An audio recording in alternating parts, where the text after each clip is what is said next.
So Prop 12 was approved by the California voters as a follow-up from Prop 2, which required eggs sold in California to be cage-free. The language in Prop 2 was a little bit vague on loose housing of breeding pigs.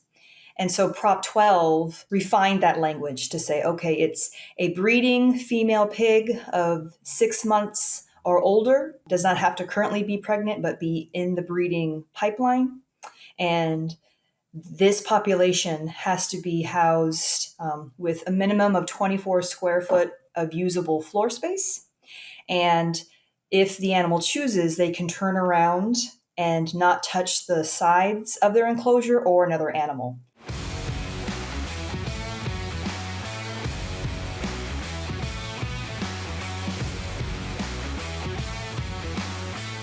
Welcome to the Swine Canada podcast show, brought to you by Wisenetics. We are dedicated to bringing you the latest insights and discussions in the Canadian pork industry. So I'm Miranda Smith, and I'll be the host for today's episode. So today's guest is Dr. Kristina Horback. She is an associate professor of applied ethology at the University of California, Davis. So today we'll have a discussion about California's Proposition 12. So specifically, why are the changes made for sows and gilts, and all factors to consider for producers to make the transition. So get ready to expand your knowledge and stay ahead with today's episode. But before we get started on that, Kristina, can you tell us a little bit about your background and your current role? Yes, thank you for having me here today. So my training and background is in animal psychology and animal cognition. So it's a pretty unique background to now be in the animal agriculture world. I was trained in how do animals learn, how do animals communicate, and so on. And the species I worked with ranged from wild dolphins to captive killer whales and captive elephants, captive chimpanzees. And then after that training, I worked as a researcher at the vet school at the University of Pennsylvania, right outside of Philadelphia. And this vet school was recruiting people who could look at sow behavior. And I took the challenge on to learn all I could about pigs. And I spent 4 years in Pennsylvania and absolutely fell in love with sows and the management of sows and understanding this species. They're really complex species that they actually have a lot in common with the elephants and orcas I had previously studied. Oh, really? Yeah, they're all matrilineal societies, meaning it's the female-run dominant group. The males are all solitary, and they keep their hierarchy with their family groups, and it's just really neat the way they all are structured. So yeah, I was in Pennsylvania for 4 years. Started in 2012, and I focused only on sow housing. Research enrichment or the social network of sows and how and in groups. How can we understand whether or not if they have everything that's adequate, is that sufficient for their mental health? And all of my cognition training, that's what I worked on there. And then in 2016, I joined the faculty at UC Davis in the Department of Animal Science, where I continue to focus on animal cognition, animal welfare, and the management of a variety of livestock. Okay, very interesting, and very interesting background how you went from different animals to the pork industry. So, yeah, great to hear that. So, as a starter, can you give us a bit of a refresher of what is exactly written in Prop 12? Yes. So Prop 12 was voted approved by the California voters as a follow-up from Prop 2, which required eggs sold in California to be cage-free. The language in Prop 2 was a little bit vague on loose housing of breeding pigs. And so Prop 12 refined that language to say, okay, it's a breeding female pig of 6 months or older, does not have to currently be pregnant, but be in the breeding pipeline. And This population has to be housed with a minimum of 24 square foot of usable floor space. And if the animal chooses, they can turn around and not touch the sides of their enclosure or another animal. If they do touch one because they choose so, that's fine. But if they want the choice to move around and have that freedom of movement, um, this is what Prop 12 specified in um, the quality of housing for breeding pigs that eventually produce the piglets that we have go into our production line and for consumers and retailers and such. So it took a lot of education for the public, and it's still ongoing education for sure. Um, but it was approved. Majority of California voters approved of this requirement for the housing of the breeding sows rather than that of the market hogs, focusing on this population.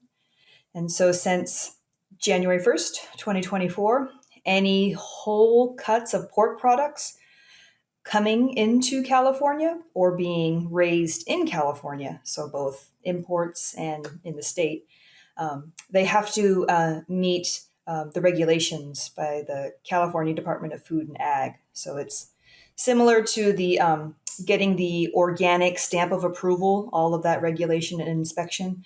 It happens for Prop 12 pork. You have and auditors come, it could be a third party auditor, it doesn't have to be the CDFA. And they say, yep, the housing of these sows and their piglets that eventually end up in the um, grocery stores or restaurants in California, they meet the OK, meeting compliance. And so the shipping documents are sent with the trucks coming into California. So that's what's causing a lot of change. Not too much within California because there weren't pigs here, but outside of California, all of the outside pressure now of how breeding pigs are housed. And so, do I understand it correctly that this is including farrowing crates? So, do they need to be able to turn around in a farrowing crate? No, this does not include the farrowing time. Okay. Sows can still be moved to farrowing crates, and Prop 12 highlights that they can be in a non-compliant housing environment, like a stall or a crate, up to 5 days before their due date, their estimated due date. Okay. So, and then throughout the farrowing period.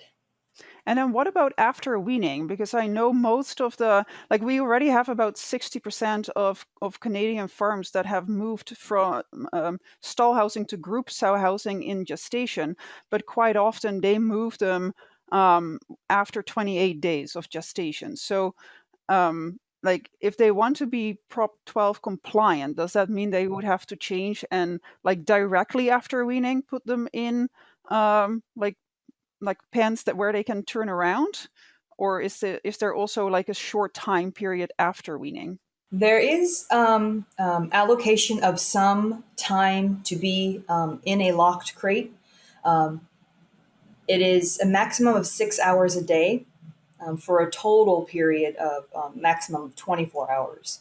So this is um, understood to be used during the breeding phase, weaning and breeding phase, Hmm. where housing like free access stalls can be used, where they're placed, they're bred, and then immediately after breeding, they're opened up again to interact and to have that compliant housing of turning around.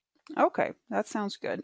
So can you talk a little bit about like is the welfare for the sows and guilds truly better in group pens versus individual stall housing? Yeah, that's a question that I get asked a lot from both camps that are frustrated, both wanting the best for their sows. Um, so we have a difference in focus on what we're looking to as an indicator of good welfare. So there's some camps that are focusing a lot on retaining pregnancy, giving birth, birth weights, and such, and then a bit on lameness or body scratches, lesions. And then we have another camp that's focusing solely on the quality of that animal's experience. So not only lameness and body scratches, but also the expression of species typical behavior. Um, And so we can have sows in stalls that don't have scratches because they don't have the opportunity to fight. They could still be lame because they don't have the opportunity to exercise. And they could develop shoulder sores because of the a constant moving, resting their entire body weight, and they have these pressure points. And the sows and stalls could have adequate feed because they're not competing for feed. Um, and they could have a timely health assessment from a veterinarian because they know where they are, they're not moving, they're in the exact spot. And so that is seen as the advantages of stall housing. But when we take a holistic review of animal welfare, so it's not just physiological, so it's not just body scratches, body condition score, or lameness. You also have to take into account the behavioral expression of the animal. Is it adequate or not? So are they doing species typical behavior, which they're highly motivated to do? And then we also look at psychological indicators of their mental state. So that's what welfare is. It really is a focus on all three components of the animal. So I involve a lot of veterinarians in my assessment to help with appropriate lameness scoring and such, and body condition scoring and their health. But that's not sufficient. That's just health. Health is not welfare. We go in with my team and we look at their behavioral expression. And are they being social or not? Are they able to lick and bite and move and all the things that they have millions of years of evolution to have that pressure, that behavioral need to do? So for stall housing, the advantages are a reduction of fighting and a reliable location of the animal for the animal care staff or veterinarian.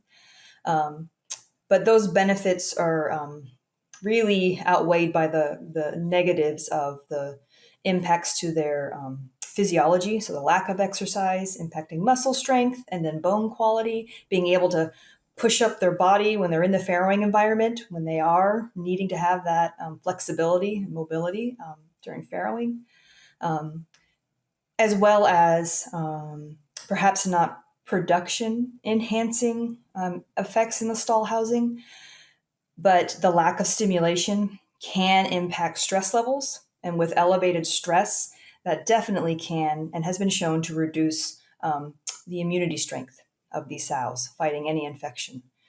So it's adequate to keep the body alive, but it's not great welfare. With group housing, we have the disadvantages of the social fighting, which is something we cannot avoid. It's it's their social grouping that they have evolved to perfect. They're going to have a dominant, they're going to have some that are in the middle ranking, and we're going to have the subordinates that are always going to get beat up. That's just the way that their species works, and it works very well. But group housing does not have to end up in fighting to injury or then even injury that causes sow mortality. It can be almost seen as like a healthy amount of fighting with surface scratches, and they're allowed to express what they have a need to express while exercising and moving, exploring the environment, showing social preference, and all of that expression can reduce stress. There's a lot of social buffering, it's called, of stress that allows that experience to produce a better welfare for the sows. So there's advantages and disadvantages of both, but the group housing does have more on the list of advantages than disadvantages. And the disadvantages just need to be looked at with a different solution, a different toolkit to get around that fighting or injuries caused from interacting with the environment.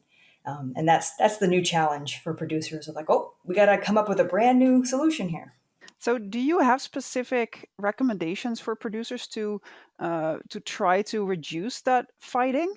Yes. Some of the research that I've been involved in over the last decade has focused on that really high risk time of after weaning and breeding and then the mixing into a gestation pen. So our research has been focusing on the when, the who, and the what. When are you mixing them? Is it immediately after breeding or weaning? Having any sort of flexibility in allowing those newly fertilized embryos to kind of bounce around before they're actually implanted. So if they do get into a fight, it's okay. The embryos are already kind of free floating. If you have the animals mixed at a time when those embryos are planted, then the fighting can actually cause them to get knocked off and lead to these pregnancy losses, which is a fear that the fighting becomes so aggressive, so violent that it can lead to that after effect. So when you mix the animals, so not only in terms of retaining pregnancy, but also when you mix them after having them sort of be a bit socially isolated from farrowing, and you give them time to get to know each other again, which is really important. You give them a space to reestablish the hierarchy. Then you can move them into a permanent gestation pen area. And they need to have that reacquaintance period, and that's the when that can be really helpful to allow for that, especially if you're moving a breed group into a larger breeding pen. That can be precarious if they're not already have an agreement of the social group hierarchy. The who is really focusing on the age, size, and familiarity of the sows. So a lot of research from a variety of labs have shown that our parity 1 sows don't do well in a social group with older sows. They're smaller. They have no chance of trying to get to the best resting spot or compete for a little tussle they're going to lose. They do much better in their own group of P1s that can then blossom, gain weight, and establish more of a footing in terms of fighting a parity 3 or 4 when they themselves are a parity 2. So age, size, and then familiarity. If it's at all possible, keeping the same sows in a breed group throughout their time at that facility would reduce aggression by so much.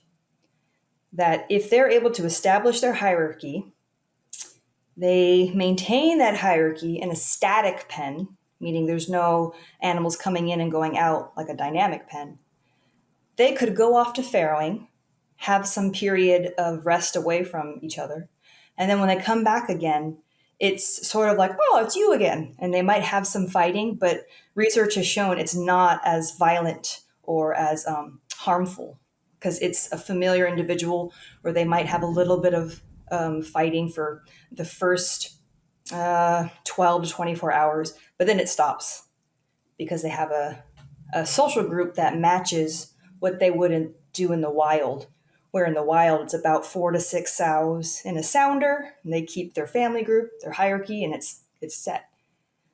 So while it's really tough with pregnancy loss or injuries or hospital stays, to keep the same group, doing that can help to reduce aggression, that familiarity of the sows. Okay, so it sounds like static groups are better than dynamic groups. Is that right? For animal welfare, there's far more research that gives evidence of the benefits of static groups rather than dynamic in terms of lameness and injuries and such, yes. Yeah, it's may not always be possible to.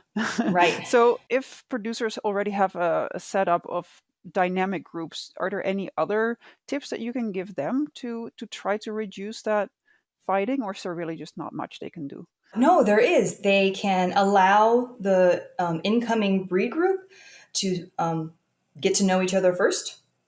Even a few, like a day or two, is sufficient so that they're familiar. They can have a hierarchy and or even have companions if they can establish that.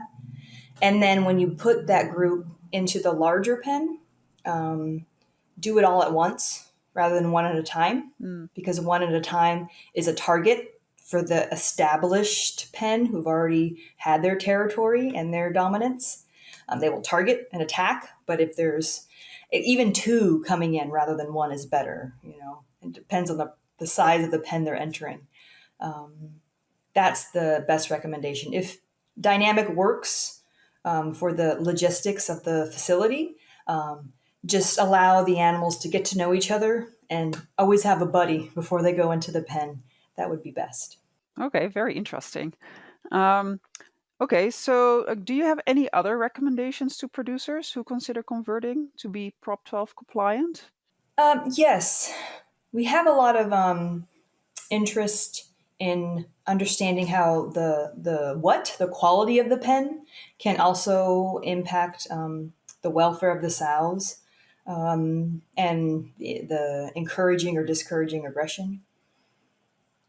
So it's not required, but enrichment is coming down the line in terms of what we see from other countries, and whether it's legislation or not, or just a consumer driven change.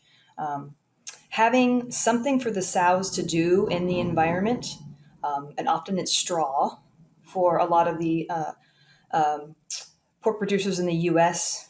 We have the slurry pit system that's not happy when it gets straw in it and it clogs it. So straw is pretty scary. But having something else that is an activity for their mouth, because pigs are omnivores. They have this evolutionary history of foraging 8 to 10 hours a day.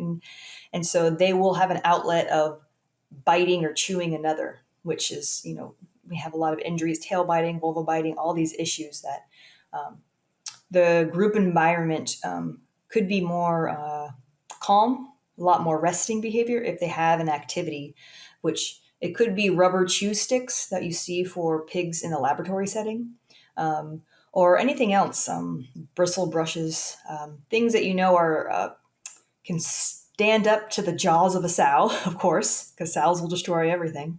But that activity, and especially since they're pregnant, that'll do it. They'll get that activity out, they'll be a little bit social, and then they'll sleep. And that is like how you bring peace, is thinking about what can they do in the day in the life of a sow. So the quality of that pen. Is there enough space around the drinker or around the feeder? Or if it's too tightly packed, that one that it's drinking can't turn around actually and get out of the way of another. You have to be just conscious of the social space around the water cooler, so to speak, to make a flow work really well. Hmm. That's what I recommend. Okay. Like any recommendations when it comes to the type of group housing or the type of feeding system? Yeah, I have done research with group housing that has electronic sow feeding stations, or one sow feeds at a time. And I've done work where in small pens or large pens, there is a trough system with stalls. And I I see that the ESF systems do still have aggression. Eating one at a time doesn't stop aggression. The fighting then just happens at the entrance as they all cluster at the entrance of the doors. And given the natural history of pigs, they eat as a group collectively. So I've seen that a simultaneous eating, so trough fed, where they each have their own space, and especially if it's a free access where the backs can close, so the subordinate ones are a little bit protected, and she has her allotment in front of her. That is pretty conducive for allowing each sow to get her allotment per day, to reduce fighting because they all are physically separated, and allowing each one to have their time to finish their meal. Okay, yeah, that makes sense. Okay, cool. Do you have any thoughts on like next big changes that are like coming up in the pork industry?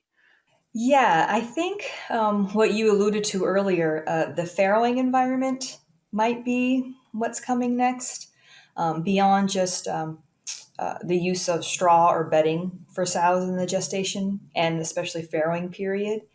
There's been a lot of focus in the EU on sows being able to build nests or not. So that's what I see for sow specific changes that might occur. Again, either it's retailers demanding it, consumers demanding it. With social media, people are learning more and more about animal agriculture. But that might be a pressure point for sows and sow housing is bedding and the farrowing environment. Okay. And then with the farrowing environments, again, like going to a pen where they can turn around, or is it more about being able to use that nesting material, etc.?